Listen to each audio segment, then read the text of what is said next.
আমি আপনাদের সম্মুখে মহাগ্রন্থ কুরআনুল কারীমের সূরাতুল বাকারার শুরুর দিকের 16-17 নম্বর আয়াতে কারিমা তেলাওয়াত করেছি এবং সহিহ মুসলিম শরীফ থেকে 2784 নম্বর হাদিসে কারিমা তেলাওয়াত করেছি। আল্লাহ পাক যদি তৌফিক দান করেন, কালামে হাকিমের ধারাবাহিক তাফসিরের আজকে 32তম পর্ব পবিত্র কোরআনের খুব সংক্ষিপ্ত আকারে তাফসির করার জন্য চেষ্টা করব। আজকের আয়াতসমূহের বিষয়বস্তু হলো মুনাফিকদের দৃষ্টান্ত। আল্লাহ পাক রব্বুল আলামিন পবিত্র কোরআনের শুরুতেই ঈমানদারের পরিচয় দিয়েছেন, এরপরে কাফেরদের কথা সামান্য বলেছেন, এরপরে মুনাফিকদের কথা লম্বা বলেছেন। লম্বা বলার পরে মুনাফিকদের দৃষ্টান্ত দিয়েছেন এবং পবিত্র কোরআনে মুনাফিকদেরকে নিয়ে একটি সূরায় অবতীর্ণ করেছেন, সূরায়ে মুনাফিকুন। মুনাফিকদের ব্যাপারে আল্লাহ রাব্বুল আলামিন কাফেরদের চেয়েও ভয়ঙ্কর শাস্তির কথা বলেছেন। কারণটা খুব সোজা, এটা আমরাও বুঝি। পর মানুষ কষ্ট দিলে এত খারাপ লাগে না, আপন মানুষ কষ্ট দিলে যত খারাপ লাগে। এটা একটা ইজি কথা। এটা একেবারেই যারা কম বুঝ আমরা তারাও বুঝি এটা, যে আপন মানুষ যদি কাউকে কষ্ট দেয়, এই কষ্টের পরিমাণ পর মানুষের দেওয়া কষ্টের পরিমাণের চাইতে অনেক বেশি। স্বাভাবিকভাবেই আল্লাহ তাআলা মুমিনরা যারা ঈমান এনেছে বা ঈমানের পরিচয় দেয়, আল্লাহ তো তাদেরকে আপন মনে করেন, আল্লাহ তাদেরকে বন্ধু ভাবেন। এখন বন্ধুর পরিচয় দিয়ে আপন সেজে বেঈমানি করলে কষ্টটা বেশি হবে, এটাই স্বাভাবিক। আল্লাহ রাব্বুল আলামিন পবিত্র কোরআনের সূরাতুল বাকারার 16 নম্বর, 17, 18, 19, 20 পর্যন্ত আজকে আলোচনা করব। পুরোটা একই কথা, একই বিষয়। আল্লাহ তাআলা মুমিনদের পরিচয়ের পরে মুনাফিকদের পরিচয় দিয়ে মুনাফিকদের অবস্থা কি আল্লাহ তাআলা কোরআনে বলেন। বিসমিল্লাহির রহমানির রহিম। উলাইকাল্লাযীনা ইশতারাউদ দালালাতা বিল হুদা। মুনাফিক যারা, তাদের দৃষ্টান্ত এমন যারা ভ্রষ্টতাকে হিদায়াতের বিনিময় কিনে নিয়েছে। ফামা রবিহাত তিজারাতুহুম ওয়া মা কানু মুহতাদিন।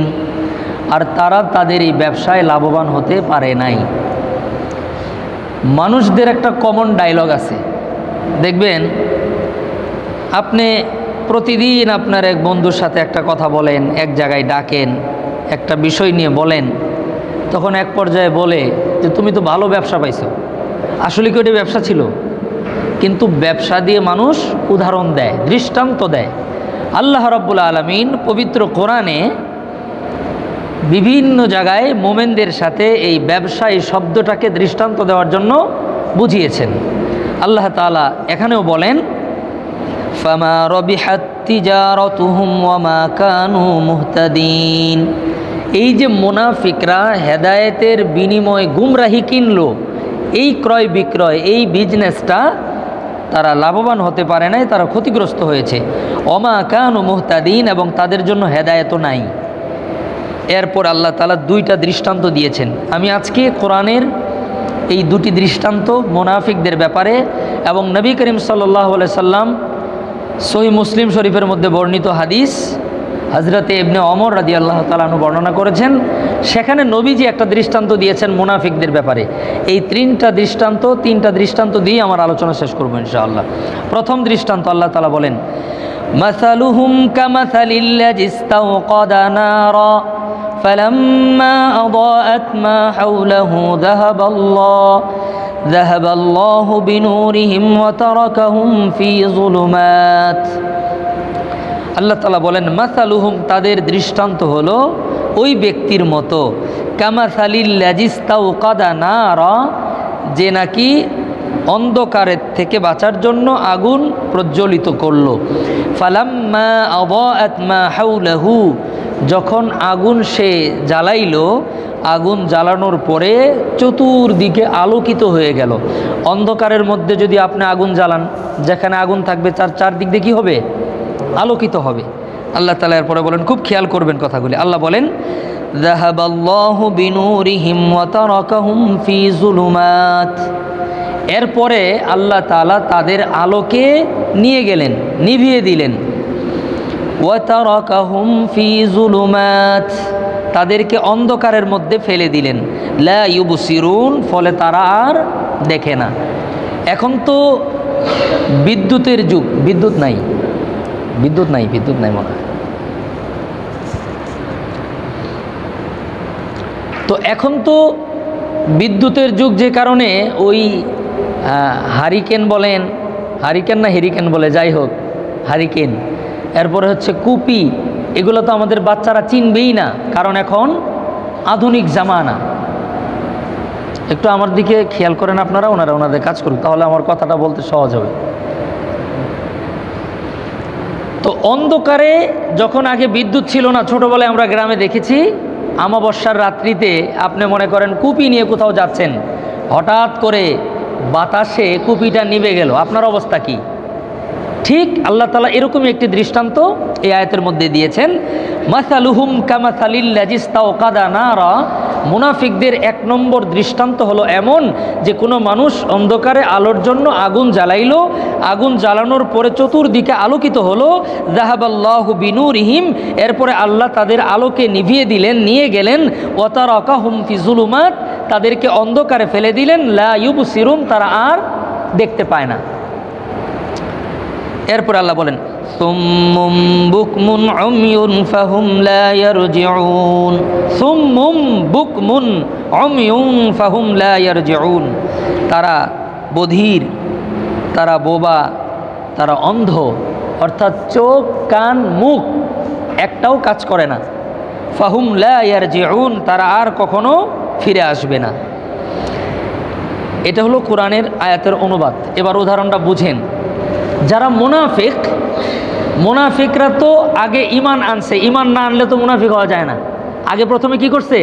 ঈমান আনছে, নবীর দরবারে গিয়া পড়ছে লা ইলাহা ইল্লাল্লাহু মুহাম্মাদুর রাসূলুল্লাহ, নামাজ পড়ছে মসজিদে নববীতে, পাগড়িও পড়ছে, লম্বা দাড়িও আছে, তসবিও আছে, সব ঠিক আছে। এরপরে মুনাফিকি করছে। তো আল্লাহ বলেন তাদের দৃষ্টান্ত ওই লোকের মতো যে অন্ধকারে আলো জ্বালানোর জন্য, দৃষ্টি কাজে লাগানোর জন্য আগুন জ্বালাইল, আগুন জ্বালানোর পরে আলোকিত হইল, এরপরে আবার আল্লাহ বলেন আমি আলোটা নিভিয়ে দিলাম, তারা অন্ধকারে পড়ে গেল। এই উদাহরণ দিয়ে আল্লাহ বুঝাইতে চাচ্ছেন, মুনাফিকরা যখন ঈমান আনলো তখন তারা কেমন যেন আগুন দিয়ে আলো জ্বালাইল।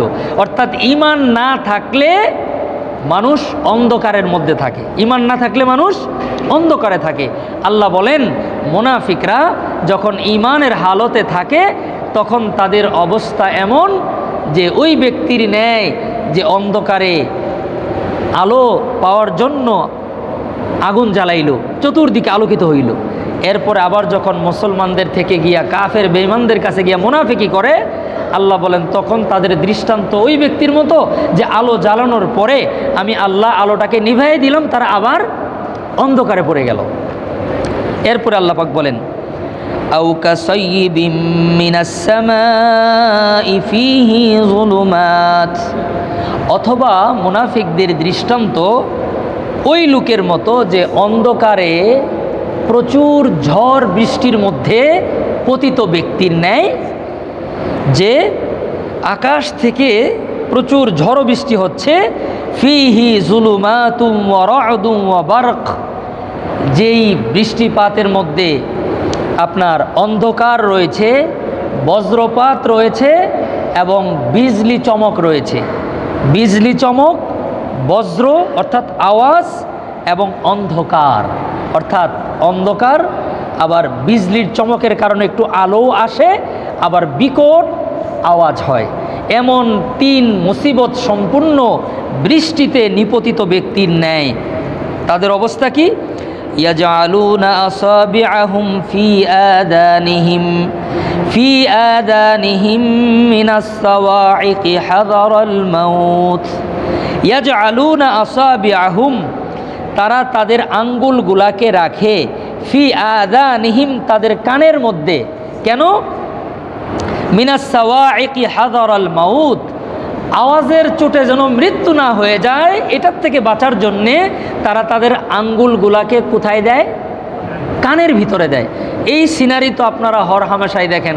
এই মাঝে মধ্যেই দেখবেন হঠাৎ করে যখন বজ্রপাত হয়, আমরা খাস বাংলায় বলি ঠাটা পড়ে, যখন এগুলা পড়ে তখন আমরা নিজেদের অজান্তেই আমাদের হাত দিয়ে আমাদের কানকে বন্ধ করে দেই, যাতে করে আওয়াজের চোটে আমরা না মরে যাই।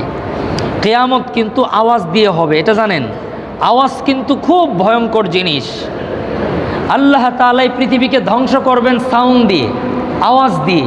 প্রথম আওয়াজটা হবে শ্রুতি মধুর, শুরু হবে মনে করেন একটা হারাম জিনিস দিয়ে উদাহরণ দেই, যেমন যাদের অন্তরের মধ্যে বক্রতা আছে, গানের সুর শুনলে যেমন পাগল হয়ে যায়, বাঁশির সুর শুনলে যেমন পাগল হয়ে যায়, আছেন এরকম অসুস্থ হৃদয়ওয়ালা মানুষ। তো যাদের কাছে বাঁশির সুর খুব মধুর লাগে, ওই হারাম জিনিস দিয়ে বুঝাচ্ছি, এরকম মধুর সুর মনে হবে। প্রথম একটা আওয়াজ আসবে, যে আওয়াজ মানুষ কখনো শোনে নাই, এমন সুন্দর মনে হবে যে আমাদের এই মাঠটার মধ্যে মনে হয় আওয়াজটা হচ্ছে, সব লোক বের হয়ে যাবে মাঠে। এরপরে আস্তে আস্তে এটার শ্রুতি মধুরতা আরও বাড়তে থাকবে, তখন লোকজন বলবে না এখানে না, মনে হয় কৃষি গবেষণার মাঠে আওয়াজ, যাবে দৌড়ায় কৃষি গবেষণায়, দেখবে না সেখানেও না, বলবে না মনে হয় রাজবাড়ি মাঠে, তখন সবাই দৌড়ায় চলে যাবে রাজবাড়ি মাঠে। ছেলে মেয়ে নারী পুরুষ প্রত্যেকেই দৌড়াইতে থাকবে ওই আওয়াজের কেন্দ্রস্থল খোঁজার জন্যে। এভাবে খুঁজতে খুঁজতে সবাই ছুটাছুটি করতে থাকবে, আস্তে আস্তে আওয়াজটা বিকৃত হতে থাকবে।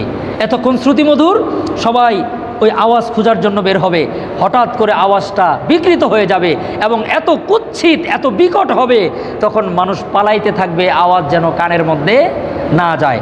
একটা পর্যায়ে সেই আওয়াজের কারণে এই আকাশ জমিন আমরা যা কিছু দেখতে পাই, যা কিছু দেখতে পাই না, সব কিছু ভেঙে গুঁড়ে তুলার মতো উঠতে থাকবে। এটা হলো কিয়ামত।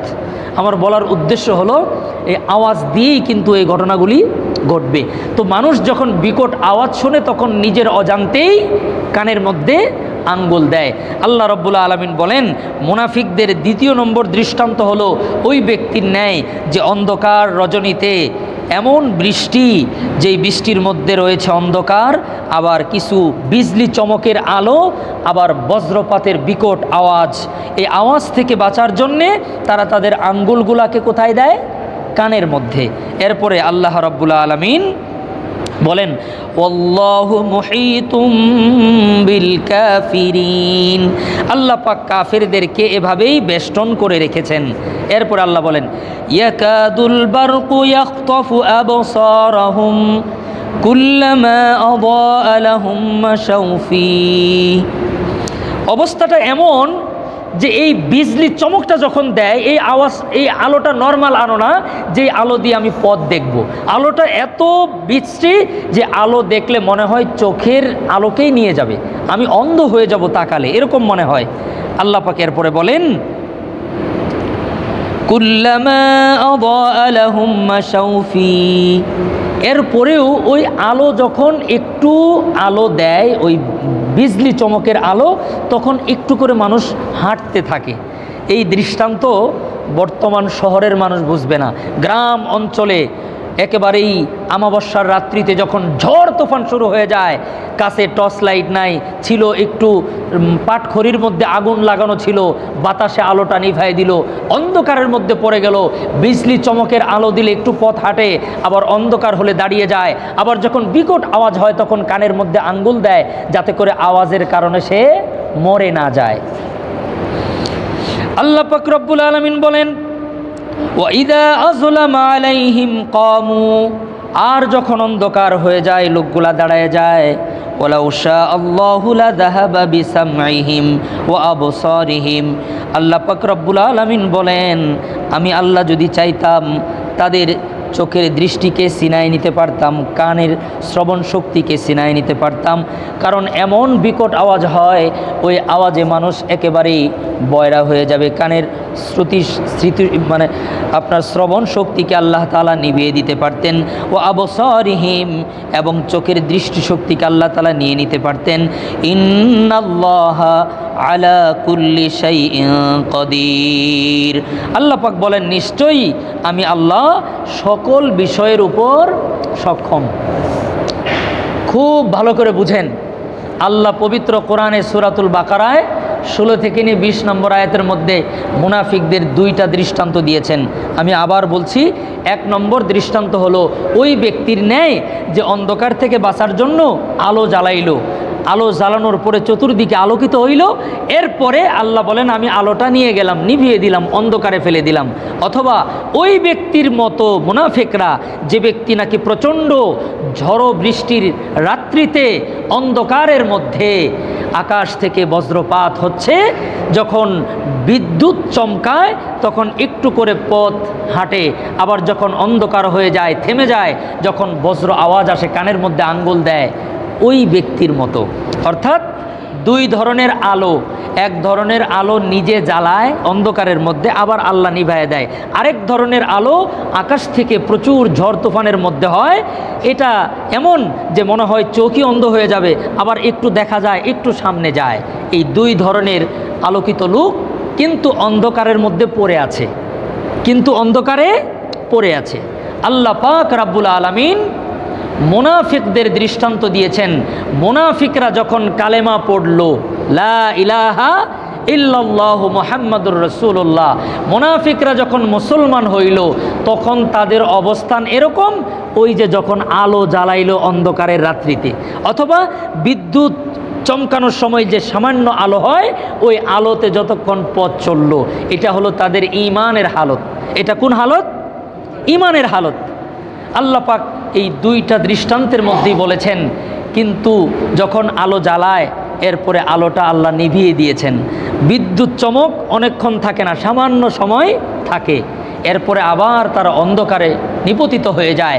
আল্লাহ তাআলা বলেন মুনাফিকদের দৃষ্টান্ত এরকম, যখন ঈমানের হালতে থাকে তখন তারা আলোর মধ্যে থাকে, আবার যখন বেঈমানির হালতে থাকে তখন তারা অন্ধকারের মধ্যেই থাকে। কিন্তু দুটি আয়াতের শেষেই আল্লাহ তাআলা বলেছেন তারা আর ঈমানের মধ্যে ফেরত আসবে না। এখানে একটা প্রশ্ন, কেন ফেরত আসবে না, এটা আমি লাস্টে জবাব দিব। খুব ভালো করে বুঝবেন মুনাফিকদের এই অবস্থাটা কেন সৃষ্টি হলো। এটা বুঝার আগে নবীজির একটা দৃষ্টান্ত বলবো, এটা আগে বুঝে নেন। এটা মুসলিম শরীফের 2784 নম্বর হাদিস। হযরতে আব্দুল্লাহ ইবনে ওমর রাদিয়াল্লাহু তাআলা আনহু এই হাদিসখানা বর্ণনা করেছেন। ওয়া আন ইবনে ওমর রাদিয়াল্লাহু তাআলা আনহুমা আনিন নবী সাল্লাল্লাহু আলাইহি ওয়াসাল্লাম قال, হযরতে আব্দুল্লাহ ইবনে ওমর রাদিয়াল্লাহু তাআলা আনহুমা বলেন, আল্লাহর পয়গম্বর সাল্লাল্লাহু আলাইহি সাল্লাম বলেছেন, মাসালুল মুনাফিকি কামাসালিশ শাতিল আয়রা বাইনাল গনামাইনি তাঈরু ইলা হাযিহি মাররা ওয়া ইলা হাযিহি মাররা, রাওয়াহুল মুসলিম। খুব ভালো করে বুঝেন, আমি একটু সুন্দর ভাষা দিয়ে বলবো, এটার একটা শ্রুতিকটু ভাষা আছে। এই ভাষা বললে আপনারা হয়তো দুই একজন মাইন্ড করতে পারেন, এর জন্য আমি এটা বলছি না। আমি একটু শ্রুতি মধুর শব্দ অনুবাদ করে বলছি, শ্রুতিকটুটা আপনারা বুঝে নিন। রসুল বলেন আল্লাহ দুইটা দৃষ্টান্ত দিছেন, এটা তো বুঝছেন। দুই ধরনের আলো, একটা মানুষে জ্বালায়, একটা বজ্রপাত থেকে হয়। এই আলোর মধ্যে যতক্ষণ থাকে ঈমানে থাকে, এরপরে আবার অন্ধকারে পড়ে যায়, তারা অন্ধকারে পড়ে যায়। আল্লাহ রসুল বলেন মুনাফিকদের উদাহরণ হলো ওই ছাগির মতো। একটা হলো ছাগল আর একটা হলো ছাগি। এটা কিন্তু আমার কথা না, আমি জাস্ট অনুবাদ করতেছি। আপনারা আজকে গিয়ে বাসায় দেখবেন, এটা গুগলে সার্চ দিলেও পাবেন। 2784 নম্বর হাদিস মুসলিম শরীফের। আল্লাহ রসুল বলেন মুনাফিকদের দৃষ্টান্ত, মাসালুল মুনাফিক, মুনাফিকের উদাহরণ হলো কামাসালি শাতিল আয়রা, ওই ছাগলের ন্যায়। যেই ছাগল, ইংলিশে বলে ছাগল যখন হিটে আসে, বুঝছেন, আর সামনে গেলাম না। এরপরে রসুল বলেন বাইনাল গনামাইনি, দুই পাঠার পালের মাঝখানে, ওইদিকে কিছু পাঠা, ওইদিকে কিছু পাঠা, মাঝখানে একটা পাঠি। এটা কি করে? তাঈরু ইলা হাযিহিল মাররা ওয়া ইলা হাযিহিল মাররা, কিছুক্ষণ এদিকে দৌড়ায়, কিছুক্ষণ ওইদিকে দৌড়ায়। এই হাদিসের ব্যাখ্যা আমি করলাম না, শুধু অনুবাদটা করলাম, ব্যাখ্যাটা আপনারা বুঝবেন।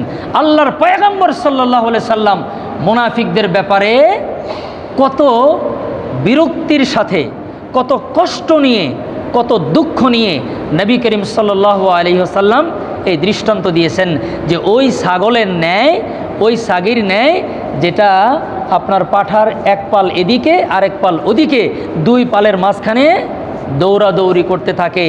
এটা কাদের দৃষ্টান্ত? মুনাফিকদের দৃষ্টান্ত। আমি আগেই বলেছিলাম তিনটা উদাহরণ দিব, একটা আল্লাহ তাআলা, দুইটা আল্লাহ তাআলা আর একটা নবী করিম সাল্লাল্লাহু আলাইহি সাল্লাম বলেছেন। এই তিনটা উদাহরণের পরে মুনাফিকদের পরিণতি কি আল্লাহ রাব্বুল আলামিন সূরা তওবার মধ্যে আল্লাহ রাব্বুল আলামিন একজন মুনাফিকের পরিণতির কথা বলেছেন। এটা বুঝলে মুনাফিকির থেকে বের হওয়াটা আমাদের জন্য অনেক সহজ হয়ে যাবে। সূরা তওবার ৮০ নম্বর আয়াতের মধ্যে আল্লাহ রাব্বুল আলামিন বলেন, বিসমিল্লাহির রহমানির রহিম, ইস্তাগফির লাহুম আও লা তাস্তাগফির লাহুম ইন তাস্তাগফির লাহুম ৭০ মাররা। এই আয়াতের অনুবাদটা বোঝার আগে শানে নজুলটা শুনলে তাহলে অনুবাদটা ইজিলি আমরা বুঝতে পারবো ইনশাআল্লাহ। এই আয়াতের শানে নজুল হলো, মদিনায় মুনাফিকদের সরদার ছিল, তার নাম হলো আব্দুল্লাহ ইবনে উবাই ইবনে সুলুল। এই নামটা মনে রাখা দরকার। কাফেরদের সর্দারের নাম মনে আছে আবু জাহেল, মুনাফিকদের সর্দারের নাম হলো কি? আব্দুল্লাহ ইবনে উবাই।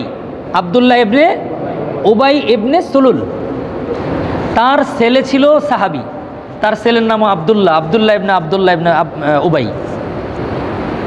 তার ছেলে খাঁটি ইমানদার, নবীজির কাছেই থাকেন সব সময়। আর তার বাবা হলো মুনাফিকদের সর্দার আব্দুল্লাহ ইবনে উবাই। তার অবস্থা কি? তাকবীরে উলার সাথে নবীজির পিছনেই নামাজ পড়ে, সামনের কাতারে। তার দাড়িও মাশাল্লাহ লম্বা, পাগড়িটাও লম্বা। তাফসিরের কিতাবে আসছে তার পাগড়িটাও লম্বা ছিল। তিনি দস্তরখান ছাড়া কখনো খানা খেতেন না, নবীর সমস্ত সুন্নতের উপর আমল করত। একটা জায়গায় সমস্যা ছিল, সেটা কি? যে এই জমিনের মালিক কে বলেন তো? এই পৃথিবীতে যা কিছু দেখতে পাই, যা কিছু দেখতে পাই না, সব কিছুর একচ্ছত্র আধিপত্য কার? আল্লাহ তাআলা এই পৃথিবীকে শাসন করবার জন্য আইন দিয়েছেন। কি দিয়েছেন? আইন। অর্থাৎ এই কোরআন, এটা হলো একটা সংবিধান। কোরআন হলো একটা সংবিধান। এই কোরআন দিয়ে পৃথিবী পরিচালিত হবে, এটা চান কে? আল্লাহ। এখন এটা যদি কেউ না চায়, সেই হচ্ছে মুনাফিক। সেই হচ্ছে কি? মুনাফিক। পৃথিবীর মধ্যে বহুত পাবলিক আছে এটা চায় না, মুখে বলে না। আমি আগেই গত জুমায় বলেছি, তারা কিন্তু কোনোদিন মুখে বলবে না কোরআনকে অস্বীকার করি, কারণ মুনাফিকরা কোনোদিনই বলে নাই কোরআনকে অস্বীকার করি। কোনো মুনাফিক বলে নাই কোরআনকে অস্বীকার করি। খালি বলতো যে ছেলে মেয়ে দুইজনেরই তো মুখ আছে, ছেলে মেয়ের দুইজনেরই তো কাপড় লাগে, ছেলে মেয়ে দুইজনেরই তো সব কিছু লাগে, তাহলে জমাজমির ক্ষেত্রে ছেলে ডাবল কেন, মেয়ে কম পাবে কেন? তারা বলে না যে কোরআনকে অস্বীকার করি। এই কারণেই তো মুনাফিক। কোরআন অস্বীকার করলে তো কাফের হতো, কোরআন অস্বীকার করলে কাফের হতো। বলে না অস্বীকার করি, কিন্তু কার্যকলাপ কোরআন বিরোধী, সেটাই হচ্ছে সলিড মুনাফিক। এবার আপনারা বুঝে নেন, বেশি কিছু বোঝানো যাবে না, বেশি বুঝাইলে সমস্যা। আপনাদের প্রত্যেকেরই আকল আল্লাহ দিয়েছেন, আল্লাহর কাছে আমি জবাব দিব, আপনারাও জবাব দিবেন। এভাবে হাসরের ময়দানে বিশাল লম্বা সময় ধরে বিচার হবে। আবার আমিও বলবো, আমি বলছি, আপনারাও বলবেন আমরা বুঝি নাই। কিন্তু না বুঝে যদি কোন বুঝি নাই, তাহলে কিন্তু বিপদ আছে। অর্থাৎ আমি বুঝাইতে চাচ্ছি, পৃথিবী মুসলিম সভ্যতা পরিচালিত হবে, তাদের সংবিধান হবে কি? কোরআন। এখন কেউ যদি মনে করে যে কোরআনের মধ্যে যে আইন আছে এটা দিয়ে পৃথিবীতে শান্তি প্রতিষ্ঠা করা সম্ভব না, কোরআনের মধ্যে যে বিধান আছে এটা দিয়ে আইন শৃঙ্খলা রক্ষা করা সম্ভব না, কোরআনে যে আইন আছে এটা দিয়ে মাদক এবং নেশা নিয়ন্ত্রণ করা সম্ভব না, এটা যদি কেউ মনে করে, ও সলিড মুনাফিক। আমি কসম করে বললাম, কেউ যদি এটা বিশ্বাস করে, আল্লাহ তাআলা আমাদের বুঝার তৌফিক দান করেন। আব্দুল্লাহ ইবনে উবাই ইবনে সুলুলের একটাই প্রবলেম ছিল জীবনে, নবীকে রাজনৈতিকভাবে বিশ্বাস করতেন না। আর আমরা কথা বললে যারা বলে হুজুর রাজনীতির কথা বলে কেন, ওগুলোও আব্দুল্লাহ ইবনে উবাই ইবনে সুলুলের উত্তরসূরি, কোনো সন্দেহ নেই। খুব ভালো করে বুঝবেন, আব্দুল্লাহ ইবনে উবাই ইবনে সুলুল আপনার আমার চাইতে জীবনে তাহাজ্জুদ বেশি পড়েছেন, রাসূলুল্লাহর পিছনে নামাজ পড়েছেন, আপনি বুঝেন, আল্লাহর পয়গম্বরের পিছনে নামাজ পড়েছেন। আমি সামনে যাচ্ছি, তার মর্যাদা কত ছিল দেখেন, এরপরে কি পরিণতি হয়েছে। আব্দুল্লাহ ইবনে উবাই ইবনে সুলুলের ছেলে, তারও নাম রেখেছিলেন আব্দুল্লাহ। তিনি আল্লাহর পয়গম্বরের দরবারে থাকতেন, তিনি সহি মুসলমান ছিলেন, কিন্তু তিনিও জানতেন তার আব্বা মুনাফিক। যেদিন ইন্তেকাল করে, আমি সংক্ষেপে বলছি, আব্দুল্লাহ ইবনে উবাই ইবনে সুলুলের যখন ইন্তেকাল হয়ে যায়, তার কলিজার টুকরা ছেলে, বাবা মুনাফিক হোক আর কাফের হোক, সন্তান আর ছেলে তো, তার ছেলে আব্দুল্লাহ দৌড়ায় চলে গেছে আল্লাহর পয়গম্বরের দরবারে। আমি আয়াতের শানে নজুল বলছি। আব্দুল্লাহ ইবনে উবাইয়ের সুলুলের ছেলে আব্দুল্লাহ আল্লাহর পয়গম্বরের দরবারে গিয়া কাঁদতেছেন। আল্লাহর পয়গম্বর জিজ্ঞেস করলেন, আব্দুল্লাহ তুমি এভাবে কাঁদছো কেন?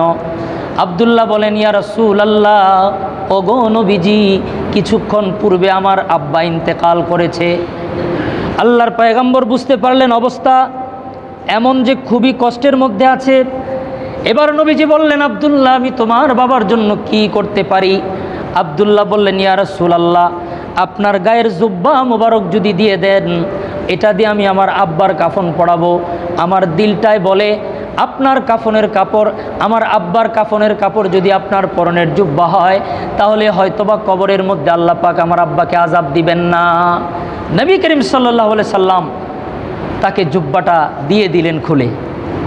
সুবহানাল্লাহ বলেন। নবী জুব্বা দিয়েছেন।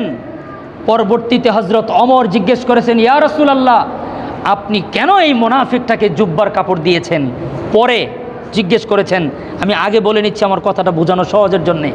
নবীজি বলেছেন, ওমর, আমি মুনাফিককে জুব্বা দেই নেই, এই আব্দুল্লাহ ইবনে উবাই ইবনে সুলুল আমার চাচাকে কাপড় দিয়েছিল এক সময়, এই বদলা হিসাবে তার সন্তান চেয়েছে, এজন্য আমি আমার জুব্বা দিয়ে দিয়েছি। আব্দুল্লাহ ইবনে উবাই ইবনে সুলুলকে আল্লাহর পয়গম্বরের জুব্বা দিয়ে কাফন দেওয়া হলো, গোসল করানো হলো, জানাজার নামাজ পড়ানো হবে।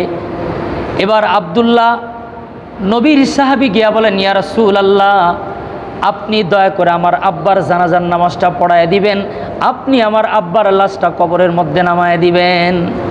নবীজি তার আবেগ, তার অনুভূতি দেখে নবীজি আর না করতে পারলেন না। রসুল বললেন, আচ্ছা ঠিক আছে, যাও, আমি আসব। এই খবর শোনার সাথে সাথে আব্দুল্লাহ ইবনে উবাইয়ের ছেলে আব্দুল্লাহ পুরা মদিনার মধ্যে অ্যানাউন্স করে দিয়েছে যে তোমরা জানো না, তোমরা সবাই আসো, আমার আব্বার জানাজা রাহমাতুল্লিল আলামিন স্বয়ং নিজে পড়াবেন।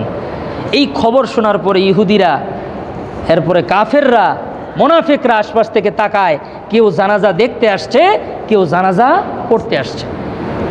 আল্লাহর পয়গম্বর যাবেন, হযরত ওমর রাদিয়াল্লাহু তাআলা আনহু পিছন থেকে নবীর জামা টেনে ধরে বললেন, ইয়া রাসূলুল্লাহ, আপনি যেতেই পারেন না, এই লোকটা কঠোর মুনাফিক ছিল, এই লোকটার কারণেই উহুদের ময়দানে আমাদের ৭০ জন সাহাবী নির্মমভাবে শাহাদাত বরণ করেছে, আপনি কষ্ট পেয়েছেন। ও যদি শতাধিক সাহাবীদেরকে নিয়ে চলে না আসতো, তাহলে উহুদের ময়দানে আমাদের এই পরিণতি হতো না। ইয়া রাসূলুল্লাহ, আপনি যেতেই পারেন না এই মুনাফিকের জানাজায়। নবী করিম সাল্লাল্লাহু আলাইহি সাল্লাম একটু বিরক্তির সুরে বললেন, ওমর, আমার আল্লাহ তো আমাকে এখনও নিষেধ করে নাই। নবী করিম সাল্লাল্লাহু আলাইহি সাল্লাম গেলেন, গিয়ে তিনি জানাজার নামাজ পড়ালেন। জানাজার নামাজ পড়ানোর পরে কবরের মধ্যে নবীজি লাশ রাখলেন। রাখার পরে তার ছেলে দরখাস্ত করলে, ইয়া রাসূলুল্লাহ, আপনার একটু লালা আমার বাবা ঠোঁটের মধ্যে লাগাইয়া দেন। কারণ হযরতে আব্দুল্লাহ ইবনে উবাইয়ের ছেলে জানে, নবীর লালা যেখানে লাগে সেখানে আল্লাহর রহমত অবতীর্ণ হয়। সুবহানাল্লাহ। মুতার যুদ্ধে নবী করিম সাল্লাল্লাহু আলাইহি সাল্লাম হযরতে আলী রাদিয়াল্লাহু তাআলা আনহুর চোখ উঠেছিল, ভীষণ অসুস্থ, যুদ্ধের সেনাপতি নিয়োগ করবেন। হযরতে আলী বললেন, ইয়া রাসূলুল্লাহ, আমার তো চোখে আমি দেখতে পাচ্ছি না, আমার চোখের তো খুবই খারাপ অবস্থা। নবী বললেন, কাছে আসো, একটু লালা নিয়ে আলীর চোখে লাগায় দিলেন। হযরত আলী বলেন, মৃত্যু পর্যন্ত আমার চোখে আর কোনো সমস্যা হয় নাই। হযরত আবু বকর সিদ্দিক রাদিয়াল্লাহু তাআলা আনহু গারে সূরের মধ্যে নবীকে এই রানের উপর নিয়ে ঘুম পাড়াচ্ছিলেন, বিষধর সাপ দংশন করেছিল। ঘুম থেকে উঠে দেখে চোখ থেকে পানি পড়ছে। নবী বললেন, এলাকা ছেড়ে চলে যাচ্ছে, এজন্য কাঁদছো? হযরত আবু বকর বলেন, না গো নবী, আমাকে মনে হয় সাপ কেটেছে। রসুল একটু থুথু নিয়ে, একটু লালা নিয়ে ওই জায়গায় লাগিয়ে দিয়েছেন।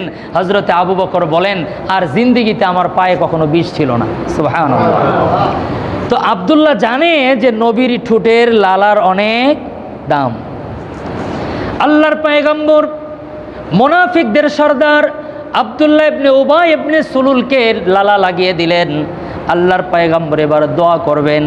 যখন হযরতে নবী করিম সাল্লাল্লাহু আলাইহি ওয়াসাল্লাম মুনাফিকদের সরদারের জন্য আল্লাহর কাছে দোয়া করবেন, সাথে সাথে হযরতে জিবরাইল আলাইহিস সালাতু ওয়াস সালাম সূরা তাওবার 80 নম্বর আয়াত নিয়ে নাজিল হয়ে বললেন, ওগো নবীজি একটু থামেন, আল্লাহ পাক রব্বুল আলামিন একটি মেসেজ পাঠিয়েছেন, এটা আগে নিয়ে নেন। আল্লাহর পয়গম্বর চুপ হয়ে গেলেন, নবীর উপর ওহী অবতীর্ণ শুরু হলো। হযরতে জিবরাইলের মাধ্যমে আল্লাহ তাআলা জানিয়ে দিলেন, ওগো নবীজি ইস্তাগফির লাহুম আও লা তাস্তাগফির লাহুম, ইয়া রাসূলুল্লাহ আপনি যদি মুনাফিকদের জন্য ক্ষমা চান, আও লা তাস্তাগফির লাহুম অথবা ক্ষমা নাই চান, ইন তাস্তাগফির লাহুম ৭০ মাররা, ওগো নবীজি আপনি যদি এই মুনাফিকদের জন্যে ৭০ বারও আল্লাহর কাছে ক্ষমা চান, ফালাই ইয়াগফিরাল্লাহু লাহুম, আল্লাহ পাক রব্বুল আলামিন কশিন কালেও তাদেরকে ক্ষমা করবেন না। নাউজুবিল্লাহ বলেন। তাফসীরের কিতাবের মধ্যে এসেছে রসুল তখন বলেন যে আল্লাহ ৭০ বারের কথা বলেছে, আমি ৭১ বার হলেও দোয়া করব যদি আল্লাহ ক্ষমা করেন। আল্লাহর পয়গম্বর আরও বেশি দোয়া করলেন, ৭০ বারেরও বেশি দোয়া করলেন। এরপরে আল্লাহ তাআলা বলেন, ফালাই ইয়াগফিরাল্লাহু লাহুম, কশিন কালেও মুনাফিকদেরকে ক্ষমা করা হবে না। কেন? আল্লাহ তাআলা বলেন, যালিকা বিআন্না লাহুম কাফারু বিল্লাহ, যালিকা বিআন্না লাহুম কাফারু বিল্লাহি ওয়া রাসূলিহি, কেননা তারা আল্লাহ পাক রব্বুল আলামিনকে অস্বীকার করত এবং তার রসুলের বিধানকে অস্বীকার করত। ওয়াল্লাহু লা ইয়াহদিল কওমাল ফাসিকিন, আল্লাহ পাক কখনো ফাসিকদেরকে ক্ষমা করেন না। ও মুসলমান, খুব দিল দিয়ে বুঝবেন, আমি এতক্ষণ যা বললাম আপনাদের হৃদয় চলে গিয়েছিল মদিনার মধ্যে, মনে মনে চোখে চোখে ভাসতেছিল মদিনায় ঘটনা ঘটছে। এরকম ঘটনা বাংলার জমিনে ঘরে ঘরের মধ্যে ঘটছে। আমি খুব দিল থেকে কথাগুলো বলবো। এখনও বাংলাদেশে যেই সমস্ত মানুষরা মনে করে সুদ ছাড়া অর্থনীতি চলতে পারে না, তাদের অন্তরের মধ্যেও নেফাক রয়েছে। যদি কেউ ভাবে যে পর্দা করে মেনটেন করে শরীয়ত সম্মত কি চলা সম্ভব, সুদ ছাড়া কি একটি অর্থনীতি সমাজ কি চলতে পারে, এমন যদি কেউ মনে করে, তাহলে আপনি নিশ্চিত থাকতে পারেন আব্দুল্লাহ ইবনে উবাই আপনার চাইতে অনেক বেশি নামাজি ছিল। আব্দুল্লাহ ইবনে উবাই ইবনে সুলুল তার পোশাকের শালীনতা আপনার আমার চাইতে অনেক বেশি ছিল। আব্দুল্লাহ ইবনে উবাই ইবনে সুলুলের মেসওয়াক করা, তার দস্তরখান বিছানো আপনার আমার চাইতে অনেক বেশি ছিল। প্রবলেমটা কোথায়? এক জায়গায়, সে মনে করত রাষ্ট্র পরিচালনার জন্য কোরআন দরকার নেই। যেই প্রবলেম বাংলার প্রতিটা ঘরে ঘরে ঘরে ঘরে প্রতিটা ঘরে ঘরে আছে এমন লোক যে আজও পর্যন্ত, আজকে আমাদের দেশের বয়স এত বছর, এখনও প্রতিনিয়ত আমরা স্বাধীন হতেই আছি, আগামী 100 বছর চলতে থাকবে এই স্বাধীনতা, কিন্তু শান্তি ফিরে আসবে না, মাদক নিয়ন্ত্রণ হবে না, জিনা ব্যভিচার বন্ধ হবে না। যে দেশে বিয়ে করলে যদি বয়সের আগে বিয়ে করে বাপ মাকে জেলে পাঠায়, জিনা ব্যভিচার করলে জেল নাই। বুঝেন নাই আমার কথা? আইন আছে 18 বছর 21 বছর। আমি সংবিধান বিরোধী কোনো কথা বলতেছি না, আর সংবিধান এখন মোটামুটি পর্যায়ে আছে, এখন বলা যায়, সমস্যা নেই। আবার ঠিকঠাক হলে তখন না হয় না বলবো, এখন একটু দুর্বল অবস্থায় আছে, এই জন্য বলতেছি। খেয়াল করেন, সংবিধানে আছে, আইনে আছে, মেয়েদের 18 বছর, ছেলেদের বলেন না কেন, এর আগে যদি বিয়ে করান অভিযোগ দেওয়া হয়, আপনি নিশ্চিত জেল কাটবেন। কিন্তু আপনার ছেলে, আপনার মেয়ে, আপনার ছেলে, আমার মেয়ে, আমার ছেলে যদি কোথাও গিয়ে অকাম করে, এটার জন্য বাবা মার জেলের ব্যবস্থা আছে নাকি? আপনি দেখেন আমাকে। তাহলে জিনা ব্যভিচার সহজ, বিয়ে করা কঠিন। সুস্পষ্ট ভাষায় ইসলামের নীতি হলো, ছেলে মেয়ের বিয়ের বয়স কখন হবে? আব্বা আম্মা যখন চাবে। পরিষ্কার কথা। আব্বা আম্মা যখন মনে করে যে আমার মেয়ের বিয়ের উপযুক্ত, তখন বাবা মা বিয়ে দিবে। বাবা যখন মনে করবে আমার ছেলেকে বিয়ে করানোর প্রয়োজন, সেটাই ছেলের বয়স। এটা হলো কোরআনের বিধান। আর আমরা আইন বানাইছি কি, যে 18-র আগে মেয়ে, এরপরে 21-এর আগে ছেলে বিয়ে করাইলে বাবা মার হাত পা বেঁধে জেলে ঢুকাই দাও। কি চমৎকার আইন! এটাই হলো কোরআন, আর হলো তাগুতি আইন। একটা হলো আব্দুল্লাহ ইবনে উবাই ইবনে সুলুলের আইন, আর একটা হলো মুহাম্মদ রাসূলুল্লাহ সাল্লাল্লাহু আলাইহি ওয়াসাল্লামের আইন। এখন করবেনটা কি? আইন না মাইনে তো কোনো উপায় নাই, মানতে হবে। কিন্তু আমি আপনাদের মেসেজ দিচ্ছি, এই যে আমাদের বানানো আইন, এটা যাদের কাছে ভালো লাগে তাদের অন্তরের মধ্যে মুনাফিকের নেফাক আছে, কোনো সন্দেহ নেই। এখন আমাদের অপারগতা আছে, আমরা পারি না, আমরা চাইলেই সব কিছু পারি না। বিশ্বাস করি আল্লাহর কোরআনের বাইরে মানব কল্যাণ আর কোথাও নাই, কিন্তু আমার দ্বারা তো সম্ভব না আমি একাই নারায়ে তাকবীর বলে কোরআনের আইন প্রতিষ্ঠা করে দিব। আমি বিশ্বাস করি কোরআনের বাইরে যত আইন আছে সবগুলাই তাগুতি আইন। কি আইন বলেন তো? তাগুতি আইন। এই আইনের দৃষ্টান্ত হলো রাবার আর হলো স্কেল। খুব ভালো করে খেয়াল করেন, 12 ইঞ্চি ওজনের 12 ইঞ্চি লম্বা একটা রাবার, ওই যে এলাস্টিক না কি বলেন পায়জামার মধ্যে যে আমরা দেই, এটা দর্জি ভাইরা ভালো বলতে পারবে, এলাস্টিক বলে না, এটা 12 ইঞ্চি। আর স্টিলের একটা স্কেল নেবেন 12 ইঞ্চি। এখন মাপবেন আপনি, এখন যদি রাবার দিয়ে মাপেন তাহলে এটা হাত দিয়ে টানলে কি হবে? 24 ইঞ্চি হয়ে যাবে। আবার ইচ্ছে করলে লুজ দিলে 12 ইঞ্চিরও কম হবে। কিন্তু স্টিলের যেটা কমেও না বাড়েও না, ওইটা দিয়ে মাপলে ঠিক ঠিক কিনা বলেন? খুব ভালো করে বুঝেন, মানুষের মস্তিষ্ক কি সবসময় এক সমান কাজ করে? আপনার যখন জ্বর আসে, আপনি যখন 2 দিন ঠিকঠাক মতো ঘুমান নাই, তখন যদি একজন আপনাকে সায়েন্সের বই এনে দিয়ে বলে এটা একটু বুঝান, মিজাজ কি ঠিক থাকবে? তার মানে মানুষের মাথাটা সবসময় এক সমান কাজ করে না।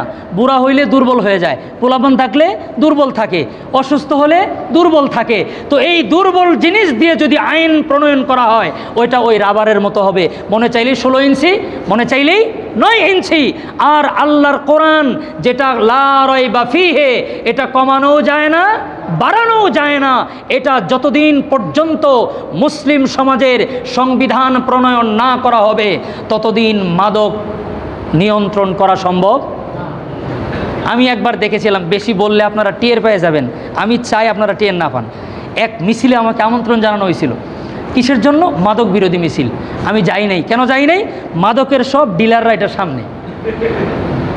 মসজিদের মেম্বারে বসে দায়িত্ব নিয়ে বলছি, আমি কোনো মিছিলে যাই না 2007 সাল থেকে। কারণ অনেকগুলা মিছিলের পিছনে একটা মিছিল হয়, মিছিলের পরে আরেকটি মিছিল হয়। এই দুটি মিছিলের দৃশ্য দেখার পর থেকে মিছিলে যাওয়ার আগ্রহ আমার হারিয়ে গেছে। কারণ তারা ঘরের দরজায় দরজায় মাদককে না বলুন, স্লোগানটা কি? মাদককে না বলুন। গেঞ্জিতে লেখে, পিঠে লেখে, এরপরে লেখে হলো আপনার কেবের মধ্যে লেখে, বিশাল বড় ব্যানার বানিয়ে শত শত লোক নিয়ে র্যালি করে। খোঁজ নিয়ে দেখেন, এখানে এই সামনে পিছনে মাঝখানে সবগুলা ডিলার আর হোলসেলার আর হলো এই আমদানি আর রপ্তানিকারকরাই মিছিল করতেছে। কিয়ামতের আগে মাদক যাবে? আল্লাহর কোরআন সারা মুসলিম সমাজে শান্তি আসতে পারে না। বাস আমি আপনাদের বুঝাইতে চাচ্ছি, মুনাফিক কারা? মুনাফিক তারা আল্লাহকে বিশ্বাস করে, পরকালকেও বিশ্বাস করে, কোরআনকেও ভালো মনে করে, কিন্তু কোরআনকে সংবিধান মনে করতে চায় না। এই এক জায়গায় ধরা। কারণ এটাকে সংবিধান মানাইলে মনে হয় মসজিদের ইমাম, মসজিদের খতিব, আলেম ওলামাদের হাতে ক্ষমতা চলে যাবে। এটা একটা ভয়। আব্দুল্লাহ ইবনে উবাই ইবনে সুলুল মুহাম্মদুর রাসূলুল্লাহ মদিনায় আসার আগ পর্যন্ত পুরা মদিনার পরিবেশ তৈরি করেছিল যে সেই নেতৃত্ব দিবে, তার জন্য মুকুট বানানো হয়েছিল, সব ঠিকঠাক। আল্লাহ রসুল এসে মদিনার সনদ কায়েম করার পরে এমন এক সমাজ কায়েম করলো যেখানে মুশরিকরা নিরাপদ, ইহুদিরা নিরাপদ। দেখে যত ধর্মের লোক আছে সবাই মুহাম্মদ সাল্লাল্লাহু আলাইহি সাল্লামকে সমর্থন জানায়। তখন তার মাথা খারাপ, তখন তার মাথা খারাপ। এই কারণে লোকটা আল্লাহ রসুলের জুব্বা পেয়েছে, আল্লাহ রসুলের লালা পেয়েছে, আল্লাহ রসুল জানাজা পড়িয়েছেন, আল্লাহর পয়গাম্বর লাশ কবরে নামিয়েছেন, এরপরও নাজাত কপালে জোটে। এখন আমরা যারা ওই কোয়ালিটির আছি, আমরা মুহাম্মদ সাল্লাল্লাহু আলাইহি সাল্লামের জুব্বা পাওয়ার সম্ভাবনা, নবীজির পিছনে নামাজ পড়ার সুযোগ একটা করতে পারবো, দেশের টাকা চুরি করে বারবার হজে আর উমরায় যেতে পারবো, কিন্তু কাজ হবে না, কাজ হবে না। ঘন ঘন হজ করা যায়, ঘন ঘন উমরা করা যায়, রাহমাতুল্লিল আলামিনের শাফাত পাওয়া যায় না। মুআজ্জাজ হাজিরিন, আরেকটা দৃষ্টান্ত, যেহেতু আজকে উদাহরণ চলতেছে আমি একটা দৃষ্টান্ত দিই। এখানে অনেক গাড়ির যারা গাড়ি সম্পর্কে, গাড়ির পার্টস সম্পর্কে বুঝেন তারা ভালো বুঝবেন। এখন মনে করেন আপনার হলো টয়োটা ব্র্যান্ডের গাড়ি, এটার ইঞ্জিনের পার্টস হোন্ডাই কোম্পানি থেকে একটা আনছেন, আর একটা আনছেন টাটা কোম্পানি থেকে, আর একটা আনছেন আপনার মারুতি সুজুকি কোম্পানি থেকে। 3-4 কোম্পানির গাড়ি পার্টস দিয়ে যদি কোনো ইঞ্জিন সেট আপ করেন, এই ইঞ্জিন স্টার্ট দিয়ে কি গন্তব্যে যাওয়া যাবে? আপনার গাড়ি যেই ব্র্যান্ডের, গাড়ির কোনো পার্টস নষ্ট হয়ে গেলে ওটাকে চেঞ্জ করতে গেলে ওই কোম্পানিরই পার্টস আপনাকে আনতে হবে। আমরা জান্নাত ব্র্যান্ডের, কোন ব্র্যান্ডের বলেন তো? ইমানদার মুসলমানরা কোন ব্র্যান্ডের? জান্নাতে ছিলাম। আমাদের বাবা আদম আলাইহিস সালাম, আমাদের মা হাওয়া আলাইহিস সালাম জান্নাতে ছিলেন, আমরা তাদের সন্তান। আমাদের গন্তব্য কোথায়? জান্নাতে। তো আল্লাহ তাআলা আসমান থেকে পাঠিয়েছেন আল কোরআন। এই কোরআনের সংবিধান যদি, এই পার্টস যদি আমাদের মানব পরিচালনার জন্যে যেই সংবিধান হবে ওইটার মধ্যে কোরআনের পার্টস সেট না করি, কিছু যদি আনি ইন্ডিয়ান পার্টস, কোরআনের পার্টস বাদ দিয়ে কিছু আনলেন মার্কিনি পার্টস, কিছু আনলেন রাশিয়ান পার্টস, কিছু আনলেন জাপানি পার্টস, এই বিভিন্ন ধরনের অপার্টস কু পার্টস লাগিয়ে ইসলাম নামক যেই মুসলমানের ঈমান, এটার মধ্যে আক্রান্ত হয়ে এমন ব্রাশ ফায়ার হবে, জান্নাত যাবে তো দূরের কথা, জাহান্নামের সর্বনিম্নে যেতে হবে। এছাড়া কোনো পথ আমাদের সামনে খোলা নাই। কারণ বিশ্বের মধ্যে এত কোটি কোটি মুসলমান বাড়তেছে, কিন্তু মুসলমানরা জাগায় মায়ের খাইতেছে। কারণ কি? কালকে একজন বলল আমাকে যে বাইতুল মুকাদ্দেস কত দূর। পরে উনি বলতেছে যে যাকে প্রশ্ন করছে, এক ছাত্র আর উস্তাদের কথোপকথন, বলতেছে পৃথিবীর যত গ্রহ উপগ্রহ আবিষ্কার করা হয়েছে সবচাইতে দূরে হলো বাইতুল মুকাদ্দেস। কেমনে? ওই 70 বছর যাবৎ মুসলমানরা বাইতুল মুকাদ্দেস উদ্ধার করার জন্য যেতে পারতেছে না। তার মানে এই চন্দ্র সূর্য গ্রহ নক্ষত্রের চাইতেও দূরে কোনটা? বাইতুল মুকাদ্দেস। কারণ মুসলমানরা এটা তাদের ম্যাপে আসে না, এটা তাদের রাডারে আসে না, মুসলমানরা সেখানে যেতে পারে না। এটা হচ্ছে মুসলমানদের অবস্থা। কারণ মুসলমানরা এখনও পৃথিবীতে কোরআনকে মেনে নিতে পারে নাই। আল্লাহ রাব্বুল আলামিন কোরআনকে আমাদের জীবন, আমাদের মরণ, আমাদের ব্যক্তি জীবন, পরিবার জীবন, সমাজ তথা রাষ্ট্রীয় জীবনে আল্লাহ যেন কোরআনী হুকুমত চালু করে দেয়। সকলে বলুন আমিন। এখন একটা সময় আসছে, আল্লাহ তাআলা যেন এই সুযোগে আল্লাহ যেন আমাদের বাংলাদেশে কোরআনী হুকুমত চালু করে দেয়। সকলে বলুন আমিন। আপনারা কি রাগ করলেন আমার এই কথায়? রাগ করলে আমার কিচ্ছু যায় আসে না। এটা খুব ভালো একটা কথা কয়ে ফেলছি আজকে, যে আল্লাহ যেন আমাদের বাংলাদেশে কোরআনী হুকুমত চালু হয়। এই একটা কথার কারণে আমার বিপদ আসলে তো কাম হয়ে যাবে আমার। আল্লাহ রাব্বুল আলামিন আমাদের বাংলাদেশে কোরআনী হুকুমত চালু করে দেন। সকলে বলুন আমিন।